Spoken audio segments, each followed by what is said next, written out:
Muy buenos días a todos. Veo que aquí están los juiciosos del grupo, los que a pesar de la fiesta y estar el viernes en Cartagena, madrugan para saber un poco más de seguros. Así que qué bien, los felicito por ser los juiciosos, pero no va a ser tiempo perdido porque como vamos a hablar, realmente los seguros en toda esta cadena logística es realmente clave para la economía. Y alguien tiene que asegurar toda esa automatización que hemos venido hablando los últimos días. Les voy a hablar un poco sobre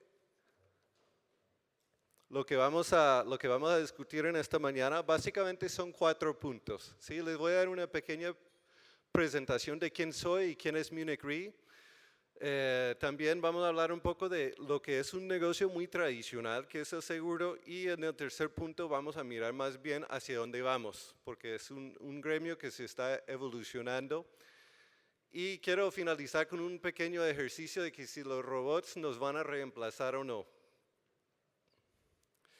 Bueno, primero me presento, mi nombre es Michael Yates, soy americano por nacimiento, norteamericano, nací en Chicago.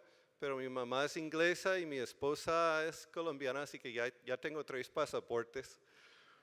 Pero yo soy responsable en la Munich Re para lo que es Latinoamérica, el Caribe y también Iberia, España y Portugal. Solo para el ramo de Marine. Munich Re es una compañía de más de 150 años en existencia. Muchas personas no lo han escuchado, es una empresa alemana. Y es un grupo de empresas importante. Yo trabajo en la parte reaseguro de Munich Re.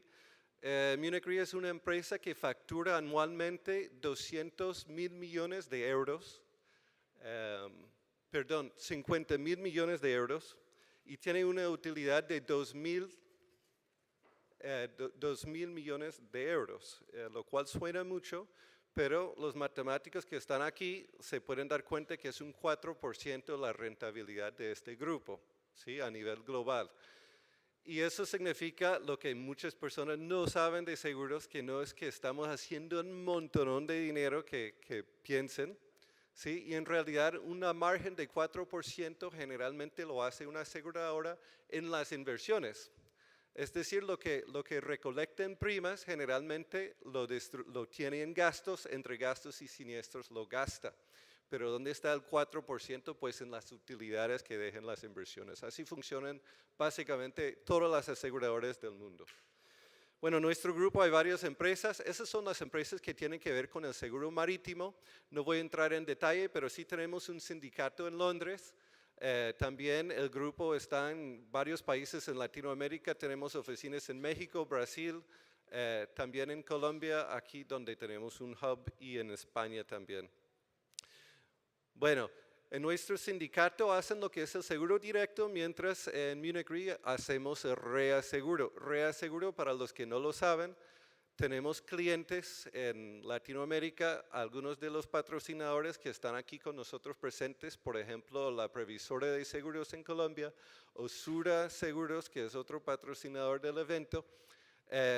Aunque a ustedes les venden los seguros, esas empresas, detrás de esas empresas están las reaseguradoras asegurando la solvencia de estas empresas. Les quiero comentar muy brevemente sobre lo que es una industria realmente muy tradicional. El seguro marítimo es el primer seguro y empieza en Italia cuando empiezan a haber básicamente intercambio de especies entre Europa y la India. Y esas aventuras se llenaban los buques de varias especies y tenían que llegar con bien a su destino. Y en realidad era un riesgo porque se cargaba tanta mercadería a esas embarcaciones que si se llegasen a hundir, pues esas empresas se fueran a la insolvencia. Entonces, las familias de renombre, de dinero, empiezan a apostar y uno dirá, un italiano de hace 300 años podrá haber dicho, este capitán lo conozco. No se le hunde este barco, este barco es una belleza, no se le hunde nunca. O yo sé cómo embalman y cómo protegen la mercadería, yo apuesto. Y empiezan a apostar que va a llegar a su destino con bien o que no va a llegar a su destino con bien. Obviamente esto permite que los capitanes y las tripulaciones pueden llevar estas mercaderías sin el riesgo de que vaya toda la operación a la insolvencia porque ya tienen inversionistas, perdón. Listo, entonces empieza en Italia, pero rápidamente esta práctica de apostar a que el barco va a llegar bien se pasa a Londres y empieza en un café.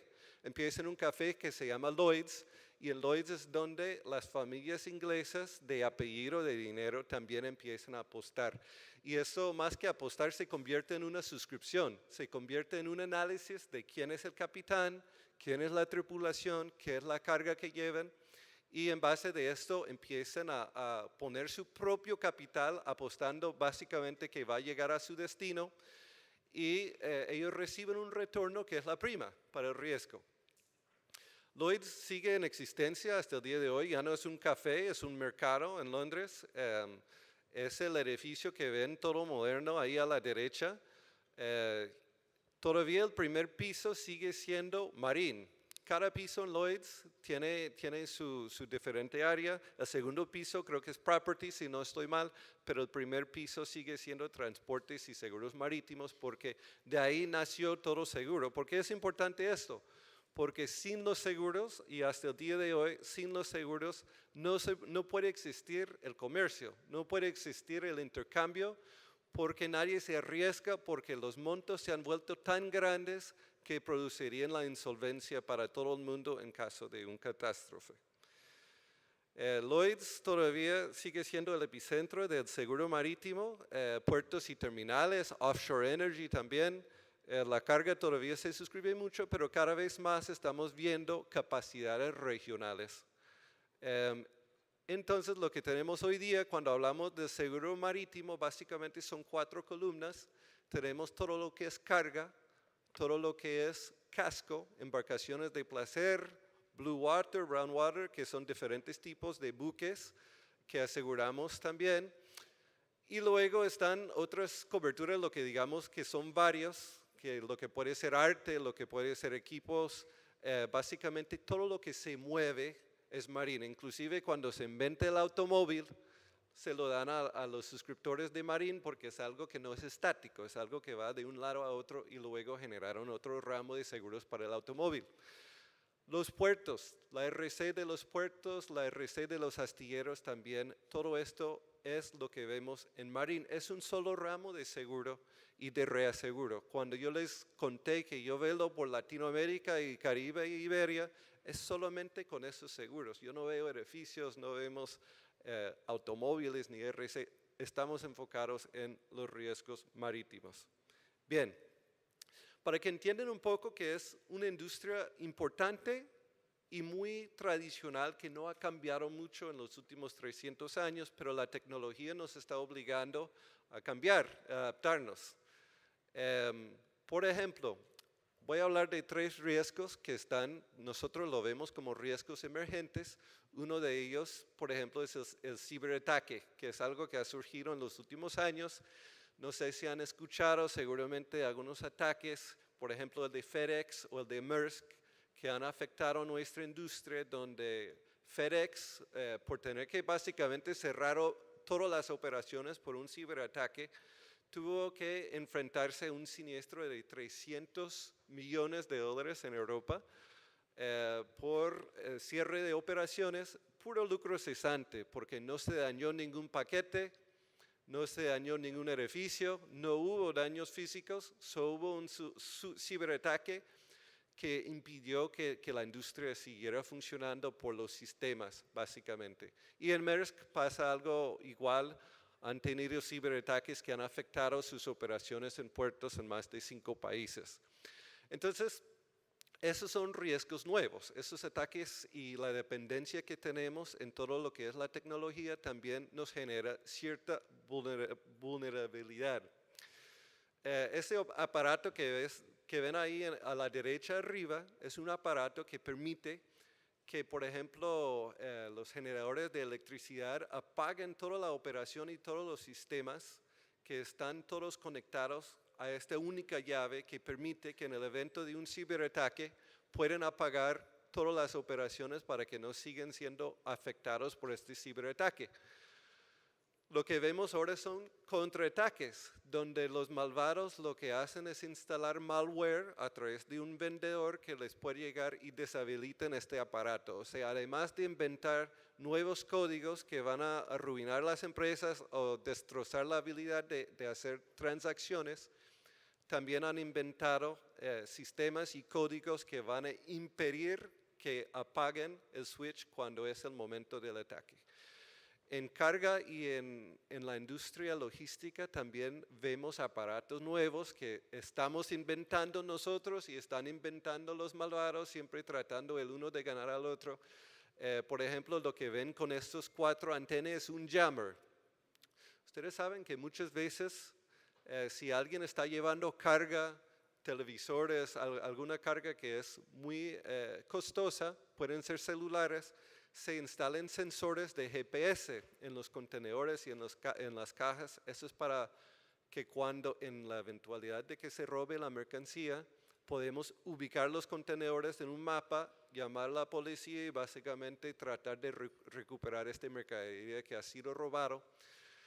Esos sensores se están evolucionando. Hoy día no solamente nos van a dar los coordinados de la carga, sino nos pueden transmitir la información de que si ha entrado luz, por ejemplo, al contenedor, lo cual significa que lo han destapado, lo han abierto y podemos saber en qué momento lo han abierto.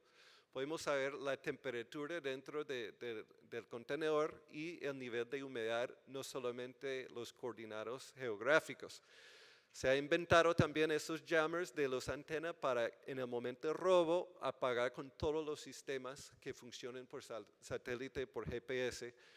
Entonces, sí tenemos controles muy buenos y sensores, pero también los criminales han inventado maneras de bloquear todos esos sistemas. La tecnología está impactando también en los puertos. Hablaba ahorita con el presidente del ANDI que me comentaba que tenemos un problema muy grande en Colombia de las colas que están entrando al puerto porque no estamos tan automatizados todavía en muchos puertos. Mientras en otras partes del mundo, inclusive algunos puertos de Colombia, lo que estamos viendo es la tecnología de que a medida que se va acercando el conductor al puerto, le va a reconocer la placa con las cámaras y instantáneamente se va a transmitir la información de cuál es la carga que se está llevando, de dónde viene, a qué horas llega, para que pasen rapidito por el puerto y también nos ubiquen con sistemas eficientemente dónde debe estar guardada cada contenedor para la mayor eficacia. Ese es el concepto de Smart Ports que estamos viendo.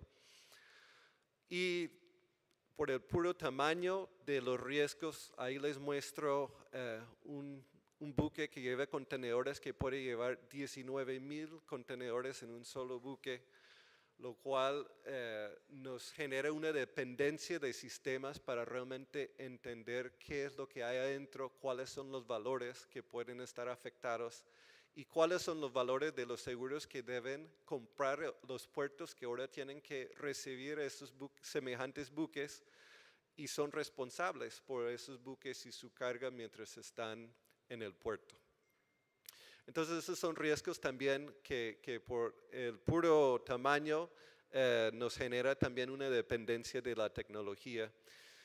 Y lo que ven en el centro pues es el resultado de los huracanes, de huracán María y Irma que afectaron la zona del Caribe el pasado otoño, donde vemos un montón de embarcaciones de placer agrupadas, donde Munich Re tuvimos que pagar $50 millones solo en embarcaciones de placer que fueron aseguradas en el Caribe.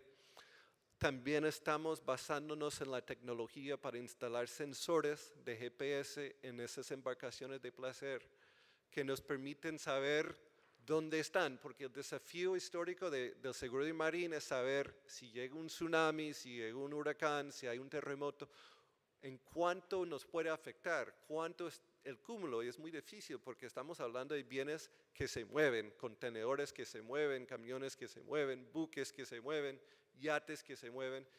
¿Cómo los podemos rastrear para saber o para prevenir un riesgo? Si vemos que en zona de huracán están 50 o 100 o 50,000 yates, ¿cómo podemos trabajar en prevención de riesgos para asegurar que estos riesgos se mueven a otra parte? Entonces el ciberataque, la tecnología es un riesgo emergente. Otro riesgo emergente que estamos viendo en Colombia es el tema de terrorismo y violencia política.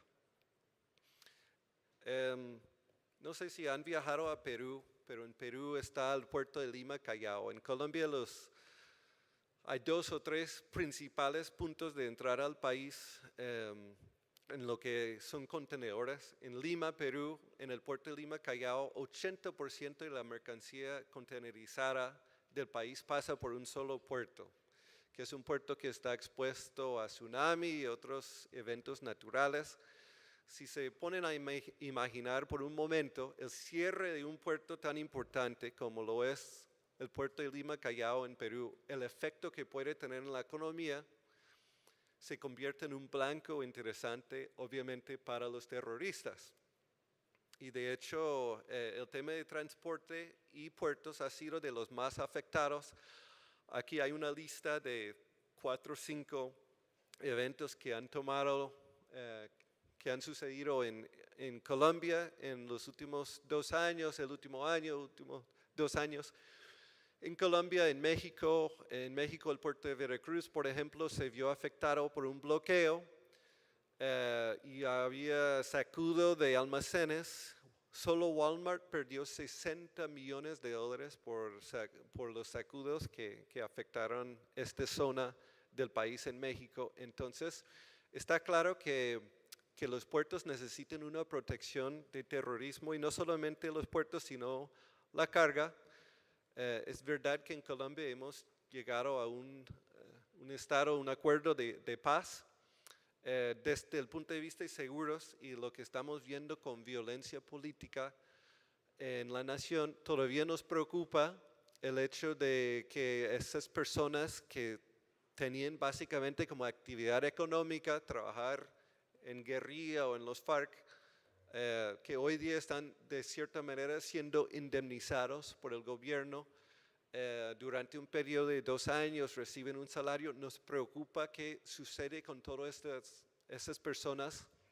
Ojalá se hayan podido reubicar al final de los 2 años a una actividad más legítima, pero si no, lo que involucra para nosotros es una evolución del terrorismo y de la violencia política, que ya no sea una cosa tan organizada por grupos políticos, sino que podemos ver resurgencia de carteles, de grupos menos organizadas o inclusive de conmociones civiles, como vimos en Buenaventura el año pasado.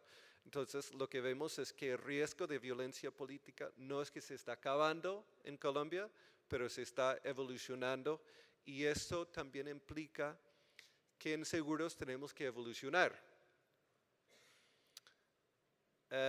Seguramente se acordarán, por ejemplo, del paro camionero que sucedió en junio de 2016, y lo que aprendimos desde el punto de vista de gestión de riesgos.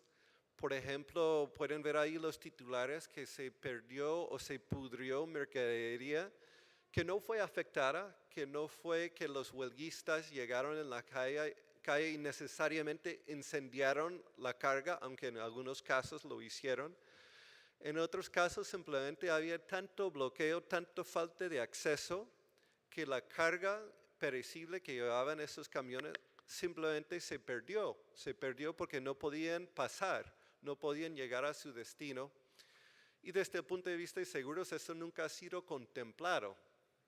De hecho, en nuestros productos para proteger la carga, desde hace 50 años, 100 años en el mundo marítimo, hemos excluido todo riesgo de violencia política a la carga que no haya sido causado directamente por los huelguistas.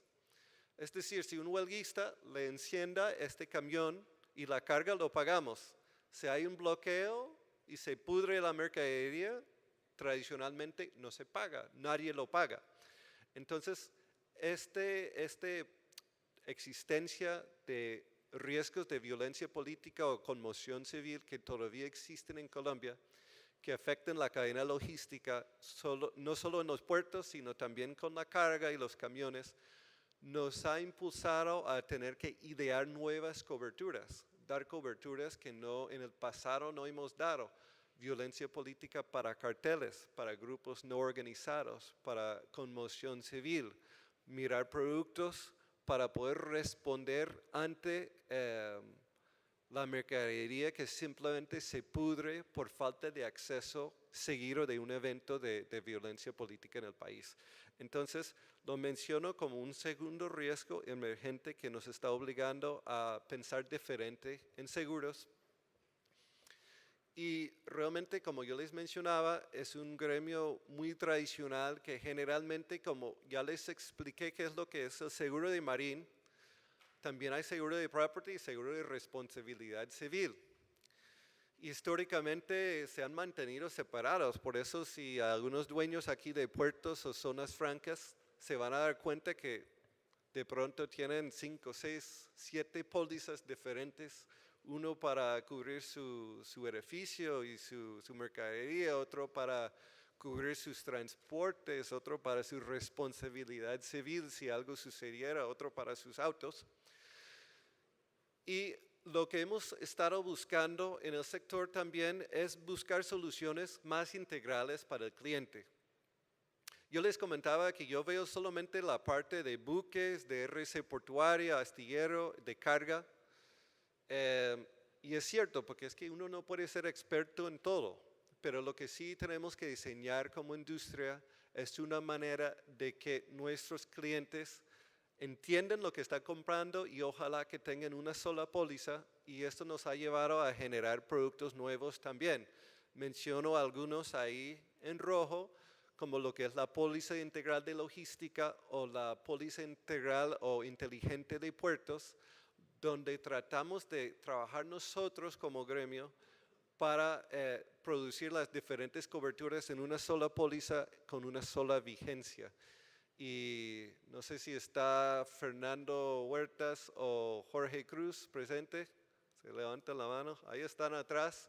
Han sido pioneros también este grupo en desarrollar soluciones integrales pensando en el cliente y no en el reasegurador o en la aseguradora, sino pensando como cliente cómo puede comprar una póliza que le cubre todo, que todavía incluye todas las protecciones y que no haya diferencia de vigencias, etc. También el producto de trayectos o el paquete de puerto es algo que nos ha permitido básicamente reunir varias coberturas de property, RC y marine en una sola póliza. Entonces, sí existe todavía innovación en el mundo de seguros, aunque es, como les decía, un gremio que viene desde hace 300, 400 años en Italia con las primeras pólizas con muy poco cambio. En los últimos 300 años, la tecnología nos ha permitido y también nos ha obligado a generar diferentes soluciones, nuevas soluciones para terrorismo, para ciberataques y permitiendo al cliente también comprar en línea. Esto de trayectos es automatizado. Esto permite que un conductor llegue a un puerto y si no tiene el seguro, compra el seguro para ir, qué sé yo, de Cartagena a Bogotá, no tiene que comprar un seguro anual, y todo eso se genera con tarifación automática por computadores, ¿no? Donde no tiene que haber un suscriptor ni una compañía de seguros presente. Entonces, tercer punto que quiero mencionar, tercero y último, es el tema de la automatización, que también lo hemos venido comentando. Los puertos inteligentes con la tecnología de saber cómo ubicar los contenedores en los patios de la mejor manera, de asegurar un ingreso rápido de los buques y un egreso también de los camiones, que todo esto permite mayor eficacia en la cadena, también nos vuelve más vulnerables a ataques, ciberataques. Y también vemos que ahora tenemos, como ven el titular de abajo, que Uber, por ejemplo, ya está experimentando en el estado de Arizona, en Estados Unidos, con camiones sin conductor, camiones que pueden llegar robotizados prácticamente. Todavía no han sacado al conductor del vehículo, lo dejan manejar creo que los últimos kilómetros antes de llegar al destino. Pero el futuro está obviamente en mecanizar muchas partes de la cadena logística, tanto en los puertos como en lo que es el transporte de bienes. También en el ajuste de siniestros, lo que ven arriba son imágenes satelitales que después de los huracanes en Puerto Rico reciente utilizamos para poder hacer ajuste de siniestros utilizando algoritmos y programas desde el aire sin tener que mandar inspectores para básicamente hacer un estimado de cuál podría ser el daño y cuál podría ser el ajuste para liberar los pagos más rápido. A veces eso se combina con que el dueño de la casa o del edificio se conecte por cámara, se conecte por Skype y muestra la fachada o muestra la parte interior a la compañía de seguros sin que tengan que despachar a una persona para ajustar el siniestro. Lo que ven abajo es el puerto de Tianjin, donde hubo una explosión. Aquí ven donde inició la explosión, porque el puerto no separaba los combustibles del resto de la mercadería y de hecho dejaron combustibles a la luz del sol, lo cual produjo una explosión donde más de 80,000 carros fueron destruidos y más de 100,000 contenedores fueron destruidos en este puerto en China. El ajuste fue tan complicado y fue más complicado por el hecho de que había contaminación y el gobierno chino había decidido que no iba a dejar entrar ajustadores a mirar lo que había sucedido para poder ajustar el siniestro. La foto que ven en la parte de abajo es una foto que Munich Re tomamos con drones, porque como no podíamos entrar al puerto para hacer el ajuste, mandamos drones por encima sin pedir permiso. Simplemente lo mandamos y sacamos fotos de todo el sector para tener una idea de qué se trataba el siniestro. Entonces vemos que toda la cadena, inclusive el ajuste de siniestros, está siendo automatizado. Tenemos buques que no necesitan capitán ni tripulación. Tenemos tarificadores de seguros que no necesitan de actuarios. Tenemos suscripción instantánea. Entonces, ¿hacia dónde vamos? Tenemos estos equipos de descarga y descarga, eso debe ser equipos, no equipos, descarga y descarga robotizados que reemplacen a los estibadores. Como mencionaba, los buques sin capitán y tripulación, camiones sin conductor, plataformas que suscriben y tarifan, satélites y drones que nos ajusten los siniestros, smart ports que controlen el tráfico, sensores que hacen la inspección de riesgos y los GPS que nos rastrea los envíos y nos hace cálculos de cúmulos que antes nos hacían los actuarios. Entonces, para los que trabajamos en este gremio puede sonar hasta preocupante y ahí les hago la pregunta, ¿qué podemos esperar nosotros? Los que trabajamos en seguros, los que trabajamos en el gremio de cadena logística, podemos llegar a preguntar si los robots nos van a quitar el trabajo. A mí me gustó mucho escuchar que en Escandinavia están ya experimentando con un ingreso básico universal y hay un político en Estados Unidos que quiere reemplazar a Trump, que su plataforma se está lanzando como presidente, es un economista, y su plataforma o su argumento es que todo el mundo debe recibir un ingreso básico, dice que $1,000, lo cual en Estados Unidos es suficiente para sobrevivir, pero no para tener ningún tipo de lujos, lo cual permitiría, según este economista, que las personas que tienen ideas, que quieren inventar algo nuevo, no tengan que preocuparse por la sobrevivencia y pueden enfocarse en idear y crear nuevas tecnologías, nuevas ideas. ¿Y cómo lo quiere pagar este economista? Él sugiere que este pago básico o este ingreso básico universal, como se le ha llegado a llamar, propone que se paga a través de los impuestos que se le va a cobrar a las empresas que más se beneficien por la automatización. Es decir, si la automatización me permite despedir 100 empleados, me sale más barato pagar un impuesto y todavía despedirlos y que este impuesto sea utilizado para un ingreso básico para todo el mundo. Y el argumento de este señor es que eso va a permitir que las personas inventemos tantas cosas nuevas que podamos estudiar, que van a florecer las artes, porque entonces las personas se pueden enfocar en otras cosas. Lo digo no porque yo sea una socialista, ni porque estoy proponiendo esas ideas, simplemente lo menciono porque no sabemos qué eso puede generar para nosotros. Yo soy optimista con la tecnología, aunque veo que de cierta manera nos está quitando el trabajo en el sector de seguros. Yo soy optimista porque si vamos hacia atrás, a un siglo, 2 siglos, todos hubiéramos sido granjeros. Y puede ser preocupante cuando ya inventen una nueva tecnología que va a hacer que ya no seamos granjeros, sino que trabajemos en otra cosa. Pero creo que el nivel de vida ha mejorado para todos. Entonces el mensaje es, sí se está cambiando el gremio, sí se está cambiando la cadena logística, sí está cambiando la forma en que estamos tratando de dirigirnos hacia los riesgos y utilizar las tecnologías. No lo tengamos miedo, porque todo eso al final va a generar un estándar de vida mayor para todos, aunque estemos cambiando de actividad. Y eso se lo quiero dejar como mensaje de hoy y agradecerles su tiempo y haber madrugado para estar aquí aprendiendo de seguros tan temprano. Muchas gracias.